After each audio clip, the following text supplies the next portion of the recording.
फिर से सारी बातें जो नहीं करनी थी कर डाली माँ. Coldplay podcast, episode number 7 or 8. I don't even know. This is the first episode of the Brodcast. That's what we know. Yeah, the Brodcast. The broadcast. The So Brodcast. it's like the podcast, but because we're bros. Yeah, it's It's a the play on the words. broadcast. It's a play on the words. It's a broadcast. First episode of that. 8th episode of us doing this together. Yeah. First episode post coronavirus. I know this has been crazy. I mean, I have to see your face every single day. This is too much. I don't mind it. I feel like we've grown. I think it's As given us a brothers. lot of perspective on life. Mm-hmm. Every materialistic thing that we valued once is now irrelevant. Money, mortgages, payments, credit card payments, our jobs, school, everything is just nullified to some extent. But I mean, it puts it in a perspective, like what things matter and what things don't. Yeah. One thing I noticed is, like, I also tweeted this out, that when it comes time when we're dealing with perilous times, it's always artists that we look at, who we want to talk to, who we want to speak to. Like, you can see on Instagram Live, everybody's going live, singing songs, reading poetry, reading like chapters of their books. That's the people who we look to pass the time. And it's not more evident now than it is, with the whole pandemic situation going on. So shout out to our artists who are... I think they're doing a good job, but I think it also puts into perspective that the whole entertainment industry is just bust at this moment. And then the people that really matter right now are the people that are the healthcare workers that are working in the front line. So for sure. Massive shout out The to first them. responders and everything. That's for sure. The people that are... those are the people that we're looking up to, basically. But what I'm saying is, like, the common folk, like you and I and, like, everybody else who's stuck at home, we're Netflixing. We're listening to the new Weekend album, like, stuff like that. I mean, not people are. I'm not. But you know what I mean. Like, that's what most people are doing. And, like, looking for shows to binge and movies to watch. So it's interesting. What are you most grateful for in this whole time? Me? Oh, Yeah. Books. Bro, Books. I'm downing, I'm second Lord of the Rings is almost done. Can't wait to finish the trilogy. And So we can watch the actual... then we can watch the movies. movies. Again, back to the whole respecting the artists for the art that they make. And then it's just like, I have so much more time to focus on the stuff that I've neglected. Photography, guitar playing, reading, writing, spending time with friends, the podcast. Like, it was neglected for so long. Broadcast. The broadcast. It was neglected for so long. And now it's here. And it's Hopefully this time we can keep it more consistent and... I hope so. Yeah. I mean, we always say that, but someone's too busy. But okay, why have the faithful gathered here today? What are we talking about? I mean, the question that I would ask you, and maybe all the audience, is, why are we here? Not in a more broader sense, but today. Why are we here today? To talk about Coldplay. Talk about Coldplay. I think this was much needed. Once we did the John Mayer podcast, it was evident that we were gonna do a Coldplay podcast. Yeah. And it was just a matter of time. It had to come to the world ending for us to realize that हमें ये करना है. But now we're here. I said to you to make your top 10 list. Wasn't that hard for me, actually. For me, I didn't think it would be as hard as it was. Yeah. All it did was I went to my most played songs, and then the top 10 that I had there were my favorite songs. And this is... So basically in this podcast, we're going to be doing a top 10 Coldplay songs for us each. Mm-hmm. By no means these are the highest top rated songs. Like, by these are not the critics. best Coldplay These songs. are our personal favorite songs. The ones that we always go back to. Exactly. And for me, it was really hard. I went on my Spotify list. I went through all of the Coldplay songs that exist, and I long listed it to 21. And then I took those 21 and I took 10 from them. And it was harder than I thought it would be, because these guys have some bangers. Like, you go back to the older albums and you're like, these guys were the band that recorded Parachute is not the same band that recorded Everyday Life, but yet they are. I think, in my opinion, I think this is the same with like John Mayer as well. What I like about him, it's not their singles that are bangers for me. It's their low key tracks that nobody's ever heard of. That's what hits me the most. Yeah, the deep cuts. That's Yeah. always the case with like artists like these catalog artists who aren't looking for singles, but they're looking for longevity. Yeah. That's the thing. That's why it became so much more harder for me to go and have a top 10. I could have a top 50 right now if you want. Give me 2 more minutes and I'll bring out 25 more songs that I think should be deserved on that list. But I thought we'd do a little mini history of Coldplay. Okay. And then our history with Coldplay. You want to do a history of Coldplay? And then our history of Coldplay.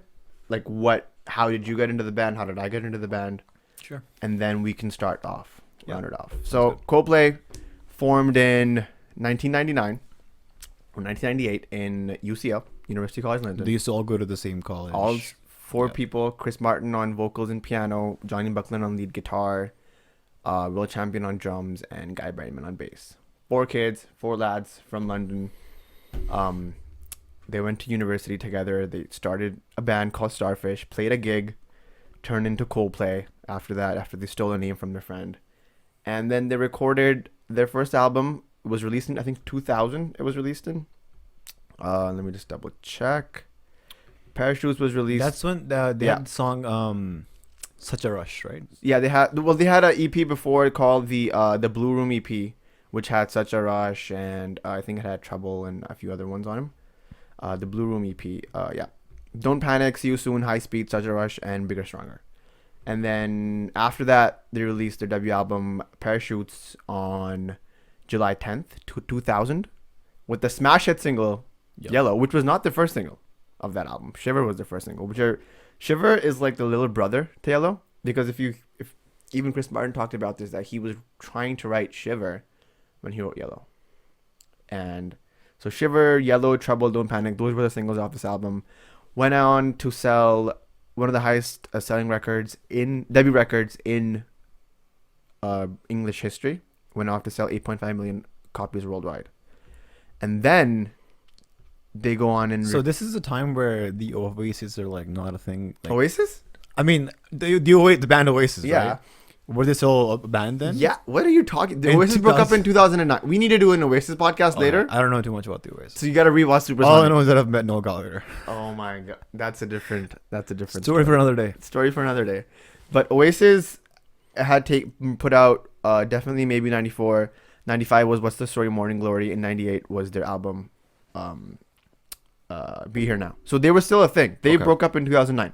So this is like at the height of Britpop. Like Britpop was height of Britpop was like 96, 97, and then they were like waning away, and then Coldplay was coming in, who sounded more like Muse and Radiohead and all those guys. Okay. And U2 lead singer Bono said that Parachutes is one of the best albums he's heard, but if they record another mid-tempo album, he will have to kill himself. Yeah. Because it's a great album, but it's not something you too listen slow. to first thing in the morning. Yeah.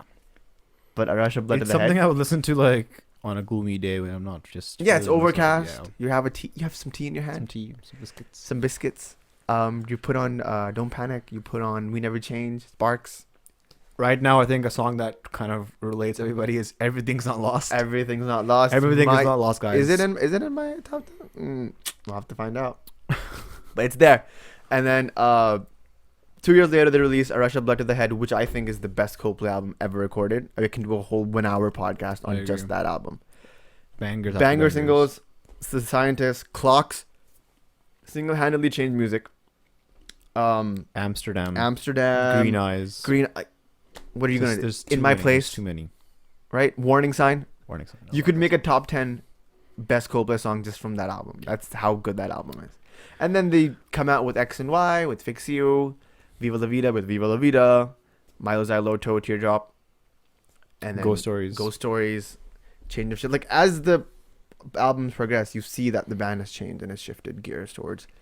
They go a bit more pop, and then with Everyday Life, they go a bit more alternative and acoustic based, and it's just everywhere. And now They kind of went mainstream in the middle as well when they collaborated with Chainsmokers. Chainsmokers, Jay-Z, Rihanna, Yeah. Princess of China. Yeah. Like they've been all over the place, and at the same time they've collaborated with Elton John and his thing, and then Noel Gallagher with Up and Up, and then all those guys as well. So Well, tell me more about your history with the Coldplay. How did you come across them? I well, Coldplay, usually you realize that Coldplay's music is great when you're going through like tough times, and obviously heartbreak is one of those, That's I like what you said. right? Yeah, I agree with I agree with that. That's when you know that, okay, Coldplay. Yeah. It's not just a band that has like a song with Chainsmokers. It's bigger than that. Yeah. And obviously heartbreak leads to like realizations, and then I don't think anybody puts pain and loneliness better than Coldplay does, especially their earlier work. Like even songs like Clocks were just supposed to be like a club banger at one point.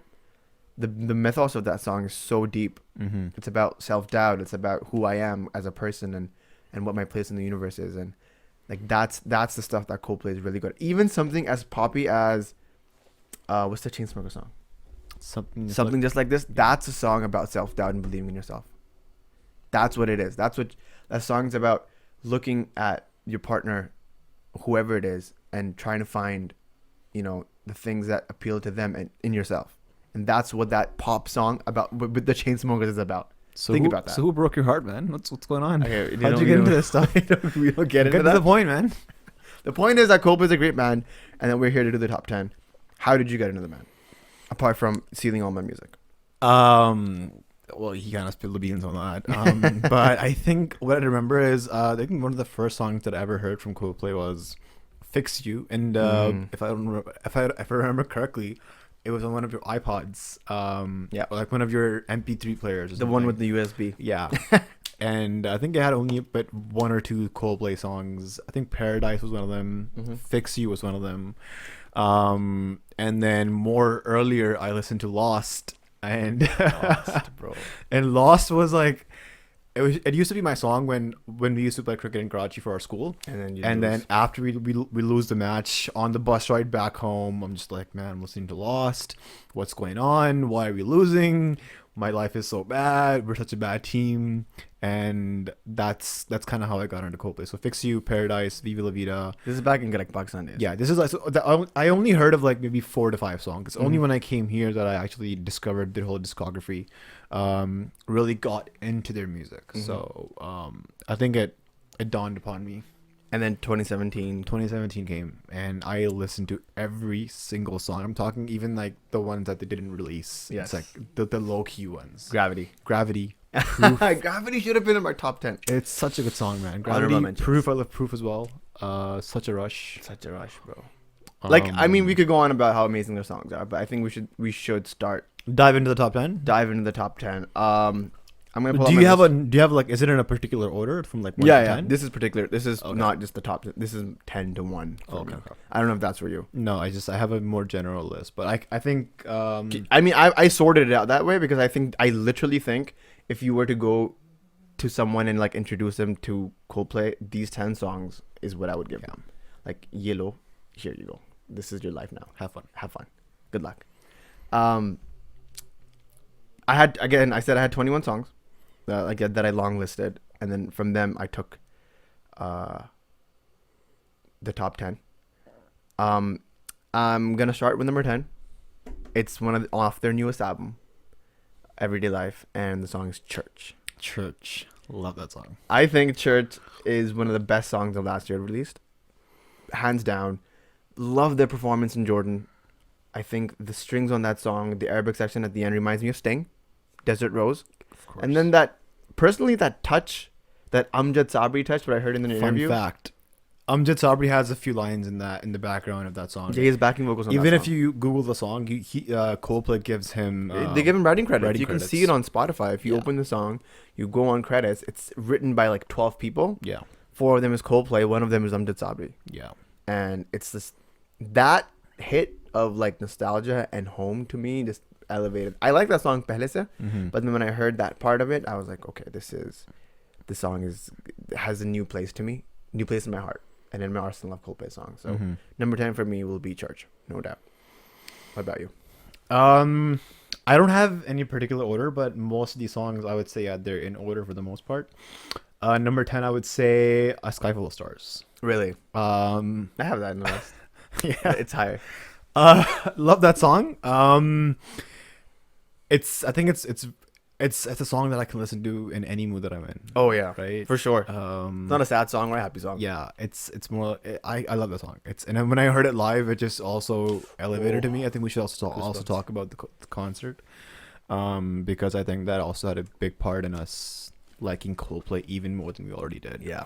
So Yeah, A Sky for Full sure. of Stars is definitely number 10 on my list. That song is a lot deeper than people think it is. Like, of course, we get the whole "Your sky, your sky." That thing repeats, but it's the way he uses that, and then the I don't care. Go on and tear me apart.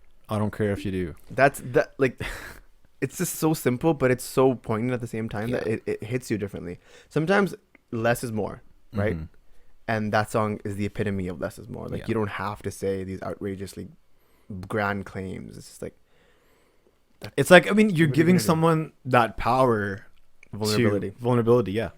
So To tear you apart basically. Yeah. And then it's just it's a great song. It's a great song. And when you hear it live and even when you see it live, it's just Yeah. that camaraderie of like people embracing that song so much. Like when we saw them live in 2017 at Rogers Center, I don't think 50,000 people screaming that song. everyone was singing that. I think everybody was singing all of their Yeah. songs.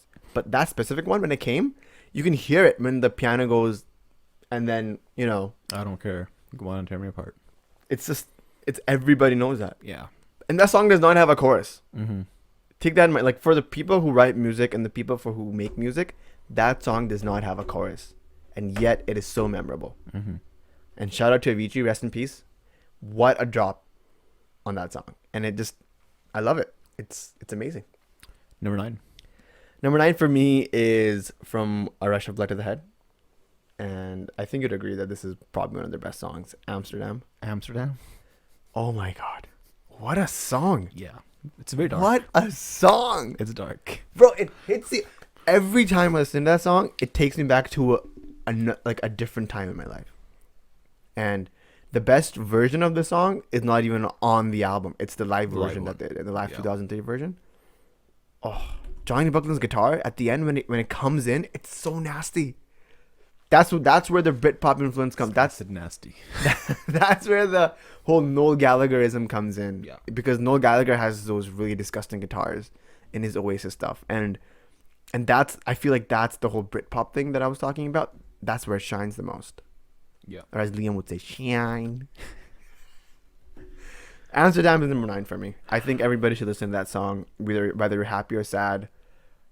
I love that song so much that it inspired me to write 2 poems, and I have both of those poems in my book. It's called Amsterdam 1 and Amsterdam 2, and I just think that song, for me at least, inspired me in a multitude of ways, and I think Amsterdam. Everybody should listen to it. They should play it more often too. And I know I'm dead on the surface, but I'm screaming underneath. Yeah. All right. Number 9 on my list is Us Against the World. Oh. Um. I'll tell you why that didn't make my list. It's not on my list. Okay. It didn't make my list because of the album it was in. Okay. Love the album, not their best work. And Us Against the World stands out. If it was in any other album, I think Us Against the World could literally be on all of their albums, any of their albums, and so like be relevant in that track. Like it could be on Viva La Vida, it could be on Everyday Life, it could be on, what's it called? Ghost Stories. Great album, I great just song. found it to be a beautiful song. It's just, I don't know. There's a moment in the song where he's like, and if we could just float away, fly up to the surface, and just fly away. Fly away. And I think that's just that's a beautiful thing. It's like sometimes you're just done with everything, and you're like, man, I wish I could just float away. That Johnny Buckland riff though. Yeah. It's So beautiful. You can hum it. That's how good it is. for me, it doesn't matter what album that song is in, because I'm more detailed in like the song itself, and I think you're more like, okay, yeah, this is the song, this is the album. But I feel like He wrote this song when he was in this part of his life. no. That's not what I'm arguing. I'm just saying like I feel like a song is a chapter in a book, right? Okay. So like, you can take Harry Styles' album Fine Line. You can take adore you out, but where does it place in the story of Fine Line? Mm-hmm. So where does Us Against the World place in the story of Milo Xyloto? Milo Xyloto was a concept album, and I like where it was placed. I just don't think the rest of the album really projected it much. And you have to judge the single off of the grand scope of work. That's why X and Y is not it's their least favorite albums, because even though it has Fix You, one of the best Coldplay songs ever written, it's just it's tarnished because it's an X and Y. So Us Against the World, love it, not in my top 10. Understood. Number 8. Oh, number 8 is Fix You. Yeah, number 8 is Fix You. Hands down. Hands down, number 8 is Fix You. Like, I'm kind of surprised that that's kind of like more lower in the order than I would have expected. because I can't listen to that song all the time. I can't. It's a mood. It's a mood. It's just so damn hard to finish. You know, Yeah. like you have to be in a specific mood with a specific thing that's happened to you for that to like have the effect. And you can't just put it on like on a Sunday morning. Yeah. Like, oh, I'm gonna listen to Fix You with my coffee. It's more like a Saturday night 2 a.m. when you can't sleep. Yeah. So I am doing a lot better for that. So I don't need to listen to Fix You as much. But I listened to it like 3 days ago, the live version, in the one in Manchester where they did the supporting for when the Manchester Arena bombings with the Ariana Grande thing. I listened to that version, and boy, you feel that. That I one think hurts. I saw one video when there was a dad and his son singing. Oh that my song, God. And that just teared me up. I was like, "Who's cutting onions here, man?" Bro, Like, every few years that dude. song goes viral. Yeah. Remember that there was another video edit of this girl who was listening to Fix You on her laptop, and then she goes like she swipes down, and she swipes back up, and it's the entire. She's in like a stadium, and Coldplay's playing live, like, and that went viral on Facebook, like 50, 60 million. Like, it's just that song will never grow old. Yeah, It's one of the best ones ever written. definitely. What's your number 8? My number 8 is Lost. Oh, is it the one with the Jay-Z, or is it just the one? Um, Or are you gonna put an asterisk and be like both of them are fine? both of them are fine. I Yeah. don't mind either of them, Yeah. but it's just that song kind of whenever I'm down, Yeah. and me playing sports cricket, you lose more than you win. Yeah. So I think that song really hits home whenever like I have a tough loss. Just go in the shower, put the song on full volume, and listen to it. Just because I'm losing doesn't mean I'm lost. You might be a big fish. In a little pond Doesn't mean you won. doesn't mean you. Bro, what a line. Yeah. What an allegory. Like, I Yeah. love that. I know. It's Chris Martin is prolific songwriter. Yeah. The way he paints pictures with such few words, it's just like, whoa. And I think one something else that he says, and this is my interpretation of it. And he's like, "I'm just waiting till the shine wears off," and I think he's just. I think it's so in my interpretation. I could be wrong. It's like he's waiting for the sun to set, and that's kind of like a reset to the whole day. Yep. Like, sun's down, day's done. Tomorrow's gonna be a new day, a new beginning. So forget what's happened in the past. Move on. No, definitely. That's a very great interpretation. Like, that song is about, Yeah. so what if I lost? I got another chance tomorrow. Yeah. And that's the brilliance of just Coldplay being sad and hopeful at the same time. And even if I'm losing, I'm not lost yet. Yeah, I think it's So- just that's the thing. It's the Coldplay in their, I think, initial work, like Parachutes time. They were a lot more insecure, Mm-hmm. and as they got older, they got more secure in their songs. Even though they were about hopelessness, they weren't really, Mhm. And I love that about them. That was your number 8. Yeah. No, that was your number 7. I think That was my number 8. that was your number 8. Yeah. Okay. My number 7 is. I feel like doing that ESPN dude's voice. Number 7. I don't know. Sorry. Yo, Jeremy Johns is a really good when he does a when he does breakdown. top That's 10. a really good one. We should have used that. Yeah. Before, but he would have copyrighted us 100%. Number 7. Sky Full of Stars. We've already talked about it. Okay. Beautiful song. Beautiful song. One of their best. It's number 7 on my list because it never gets old. Yeah. And it never will. So So let's talk about number 7 on my list. I don't know if you saw this coming, but Swallowed in the Sea from X and Y. I haven't heard that song in the longest time. It's one of my favorite songs, and I know Sadek, if you're watching, Sadek loves the song as well. And it's just, I think it's beautifully written. Yeah. It's a beautiful song. It's I don't know. That's all I can say about it. Swallow in the Sea. Yeah, I heard that at a very difficult time in my life as Yeah. well. Especially the time at the end where he talks about writing the book. Mm-hmm. Like, oh, I've been trying for like the past 2 years. It just wouldn't happen. Yeah. But you can't stop. So no, I love it. It's number 7 on my list. I would say I wish it could be higher, but there's a lot more songs that I want to talk about. Yeah. But I think the way he talks about, himself in that song, or whoever he's talking about, it's a beautiful way. I think it's most of his songs are autobiographical. I think you can say that. Apart from like Viva La Vida, which is like that song is not autobiographical. That's literally a story being told. And apart from that song, a lot of his songs are autobiographical. Number 6. You go. Migo. Migo. Migo. Migo. That's a different match. This is not a top 10 Migo. Sorry. Yeah. Number 6 is Warning Sign. Dude, where are these? These are like hits, man. What are I you talking couldn't about? put it in my bro. There are better What are you songs. talking about, man? Can I tell you right now? I had on Instagram. I had a poll that said what the best song ever written was, and I said it was Iris and Viva La Vida. Viva La Vida is not in my top 10.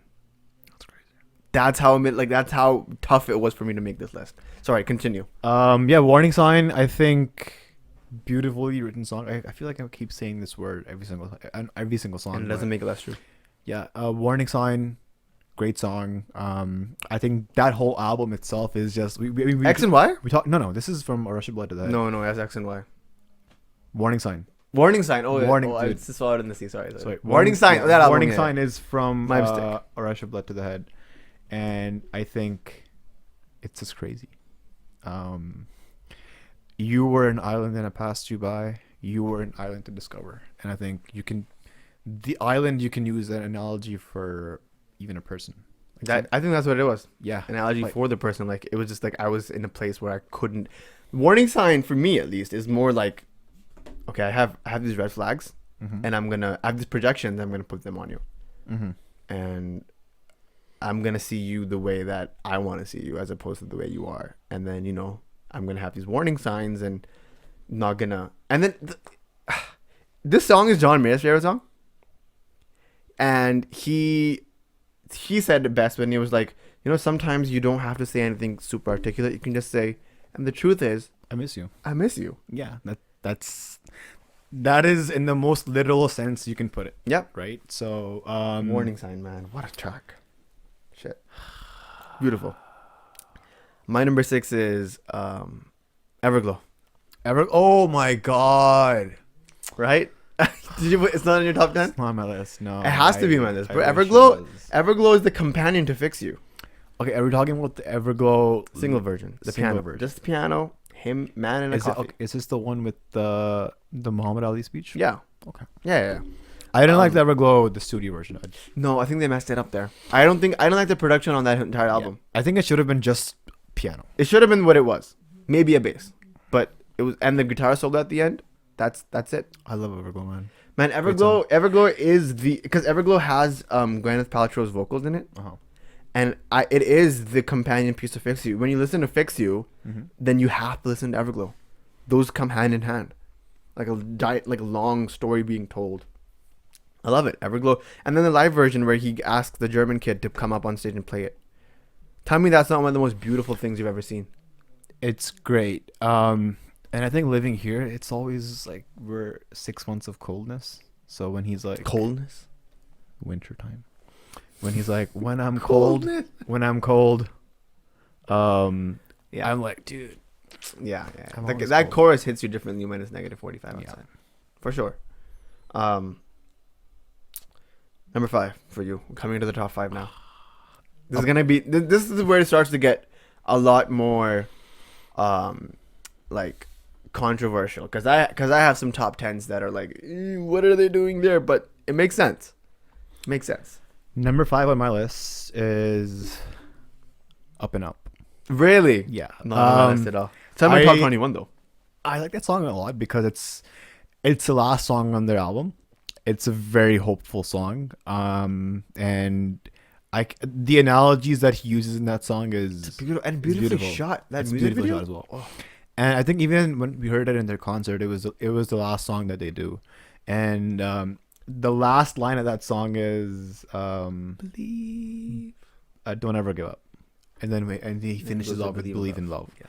So, no, I like it. It's a very hopeful song. It gives me a lot of hope, and That's the song you put up on Sunday morning, have a coffee with. exactly, And that's kind of like one of my go-to. Shout songs. out to NG, Noel Gallagher, for that beautiful guitar solo at the end. That one, yeah. That's Noel Gallagher all the way. If you listen to Champagne Supernova, if you listen to Don't Look Back in Anger, that's his guitar solo. Yeah. So I think that Fits perfectly. It may not be their best song ever written, but I think I like the song a lot. Yeah, that's the qualification for this list. Mine is, you ready? Mm-hmm. Life in Technicolor 2. Oh, Right? Life in Technicolor 1, amazing musical part. Life in Technicolor 2 with the words, you can't beat it. It's impossible. It's such an earworm. It's in your head the entire day you listen to it. If you listen to it in the morning. very catchy song. Beautiful. And the message of that song, like, here's a love story happening in a revolution. Now my feet won't touch the ground, man. I'm floating. That's what it makes me feel. That song is the epitome of floating, of flying. I love it. What? So was that your number 4? That was my number 5. Number 5. Yeah. Okay. Number 4. Sure. Me? Yeah. Teardrop. Every teardrop is a Yep. waterfall. Yep. Every tear. I think that's the most catchiest. Like, what's the most sing-along song ever? Like, Coldplay is used. Like, they're very common. They're very not common. They're known for having those anthemic, like,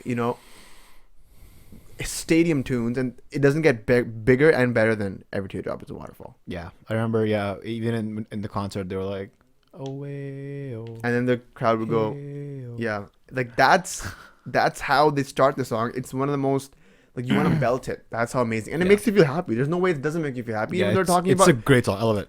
they're talking about teardrops. It's very catchy too. Every teardrop is a waterfall, bro. Yeah. And What does that mean? Like, it's like every teardrop is like it has. it's secret. Okay. It's huge. Like, it's more important than the sum of its. Like, it's more important than just a teardrop. It should be treated as big as a waterfall. And the other one, what is I forgot the lyrics. Let me just pull it up. But Every tear. every siren is a symphony, and every teardrop is a waterfall. Every siren is a symphony, and every teardrop is a waterfall. Like, क्या कह दिया? क्या कह दिया? इसके आगे बात नहीं हो पाएगी. Alright, number 4 on my list. I don't know if you saw this coming. It is Always in my head. Always in my head. It was okay. You know what? That song didn't even make my top 21. That's crazy. But I think for me, it has a different meaning to me. What's the meaning that it has for you, man? I don't know. I can't tell you on this. Oh, really? Maybe off camera. Look, Fine, catch me. hit us with some of those wisdom. No, I think it's always in my head. It's like, you're just thinking about this person, right? And it's they're constantly on your thoughts, in your hearts. They're always in your head. Yeah. And then I think when I heard him in the concert, if you hear the song, there's a beat in the background, and it's not just any beat; it's a heartbeat. Yeah, that's a very Kalhonaho type vibe. Exactly. And so even when he sings it in the concert, he that song he was singing was just in front of us, and I could see him while he was singing. He was just like, Yeah. and then I love the line that he's about to finish with, and he's like, "This, I guess, is to tell you that you're chosen out from the rest." What a line. And I'm like, damn. Again, honesty in the most purest Honesty, form. It doesn't have. It's pure. Love it. Number 3. Top 3. Want me This to go is first? gonna be more predictable. This is like my top 3 is like, It's like whatever's not been said yet. It's gonna be there. yeah. So So I'll start with my number 3. My number 3 is "Fix You." oh I think we've talked about the song. And yeah, "Fix You" is it's up there for me. But definitely not, like you said, not a Sunday morning track. It's more like a Saturday night. You're just tired, can't sleep, don't know why, yeah. and that's when you put it on. No, I get that. Fix You number 3. I can totally. There's no wrong way. If he was number 1, I wouldn't be surprised either. But yeah, I get it. My number 3. Let me just shout out to some of the honorable mentions. You could do that too if you want. Mm-hmm. The songs that weren't on my top 3. Everything's Not Lost, Sparks, A Rush of Blood to the Head, Mm-hmm. Warning Sign, A Message, Viva La Vida, Strawberry Swing, Glass of Water, I love Strawberry Swing. Glass of Water, UFO, Champion of the World. These songs were not on my top 10. If I talk about mine, I would say Hypnotized. Ooh. Gravity. Very low key song, but Very. I really like not it. a lot of people know that song, but that's a beautiful one. Church just didn't make my top 10. It was like number 11 for me. Champion of the World. In My Place. Love that song. And Grammy winning song. Till Kingdom Come. Steal I my might have to move heart. some of these songs along to get to. Oh my god. I'm gonna have 3. I'm gonna have 2 number 3s then. Okay. Till Kingdom Come and Clock. It's like, oh man, it's too good. It has to be my like. It's in my top 5 songs that might play on my wedding. Till Kingdom Come, Iris. It's like, it's like the the first one- dance song, you know? Yeah. Till Kingdom Come is number 3 on my list now. Suddenly, because I didn't know that. I forgot it existed. Yeah. Till Kingdom Come / Clocks. Ooh. Number 3 for Okay. me. Clocks single-handedly changed music with that riff. I can play on the piano, by the way. Bragging rights. Single-handedly changed music with that riff. Killer bass. Guy Berryman is so underrated. All his stuff, all his work, and all of the Coldplay songs. Magic. Call it. That bass work, it's insane. It shows in Clocks how amazing he is when that's the thing that's holding the song together. It's beautiful. Clocks is my number 3 with Till Kingdom Come, which we already discussed. It's probably one of their best love songs that they've written. Mm-hmm. Number 2. What's your number 3? I think. I I just said number 3. Fix You. Oh, sorry. I think we might have the same top 2. Oh my god, we might. You want to go all together, like same? At the same time. Sure. Okay, your number 2, my number 2. Okay. My number 2 3, is 2, 1. The Scientist. I knew it. What's your number 1? Yellow. Yeah, I knew it. You can't not. Those are the epitome of This was Coldplay not songs. You scripted. can't not. Not scripted. Scientist and Yellow. Scientist. Yellow is like, I love that song, man. And when you talk about Coldplay's history, there's a video on YouTube where it's a time lapse of Yellow. yeah, and how the song has 99 changed to- from the last 15 years. Yeah, or something. And I love it. I heard it live. I love every version of it. There's not a version that I don't like. The live version, the one that I heard in concert, the one that I'm liking recently now is the one that they did for Spotify. Oh yeah. With beautiful version. With the electric guitar in the back. Yeah. Good stuff, man. I love it. Man, Yellow and the Scientist is just first song 444 our band covered was The Scientist. Put it up on Spotify. It's just Lots of love. It's amazing. Yeah. Both of those songs, both of those videos, it actually upsets me that Chris Martin was 21 years old or 22 years old when he wrote Yellow. It actually upsets me being 23 years old. Was it The Scientist or the Yellow? He wrote that song in 10 minutes. I think it was Yellow. I think it was Yellow. They were playing FIFA, right? Yeah, That's the it was story. one of the other songs. He wrote it in 10 minutes.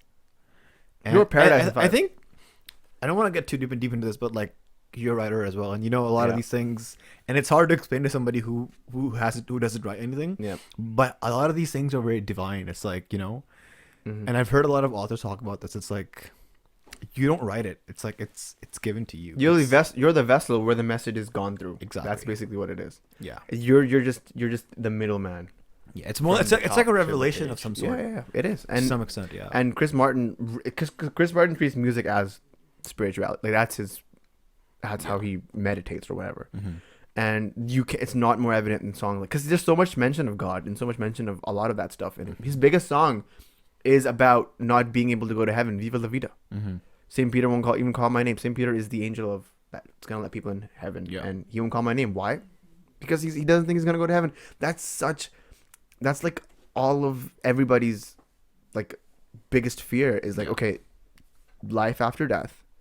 What happens? What do we do? And where do we go? Is there life after death? Of course, you're Muslim. I believe that. I mean, I did a poll on my Instagram, and there's a large number of people who were like, "We just die." Really? It's just gonna. How many of them are Muslim? Death was like nothingness. That's it. It's just black. It doesn't make sense like that. I mean, that's a whole different Yeah. topic of like life after that and what the Yeah. fuck's gonna happen there. But it's just, yeah. I just envy 21, 22-year-old Chris Martin writing Yellow Mm-hmm. as one of his like first 15, 20 songs. I absolutely makes me bonkers because it's the stuff that I write sometimes on my guitar. It's not Yellow. It's not even close to Yellow. But yeah, Yellow is probably their best song, hands down. They can't never take that out of their set list. Never. I don't think they should. And yeah, So that was our top 10. that was our top 10. I think it was a solid top 10. Yeah. If anybody who's not a Coldplay fan listens to these top 10 songs, I think they would turn into Coldplay fans. And if you guys have your own top 10s that are different than ours, Put it into the comments, put man. it into the comments. Yeah. Let us know what you guys think about it. This was fun. This It was- was I a lot loved more harder than I thought it would be. I told you this. I know. Like some of the songs I brought up, you didn't even think about. Some of the songs you brought up, like That's Kingdom how many Come hits Out. they have, and for me, it's always about the low key bangers that public people haven't even heard of. So yeah, and that's the case with most people. Like if we do a top 10 GGD, let's top 10 John Mayer. It's probably gonna be songs that are like obscure. yeah, And I can't believe we did a top 5 John Mayer songs. we did. We did a top 5. Top 5 is hard. We should have done a top 10. We can do it again. Let us know. Yeah, if it's in popular demand, we're doing it. All right. And anyways, thanks for being back, man. Thanks for doing this. I know it never feels, whenever we do this, it never feels scripted. It's just I'm talking to you. I forget the camera's even there sometimes. I don't even know we were being recorded. We're recording? Oh. All right, then I guess with that we'll sign off. Hopefully, we'll come back with more stuff. This was fun. I always love talking to you. Hopefully we'll get more people in, more of our friends, talk about other things. Yeah. Let us know if you guys want us to talk about something different. Yeah. And we'll talk about it. You're watching the broadcast, and this is Ahmed Bashaar Sayyid. And this is Nazar signing off. Goodbye.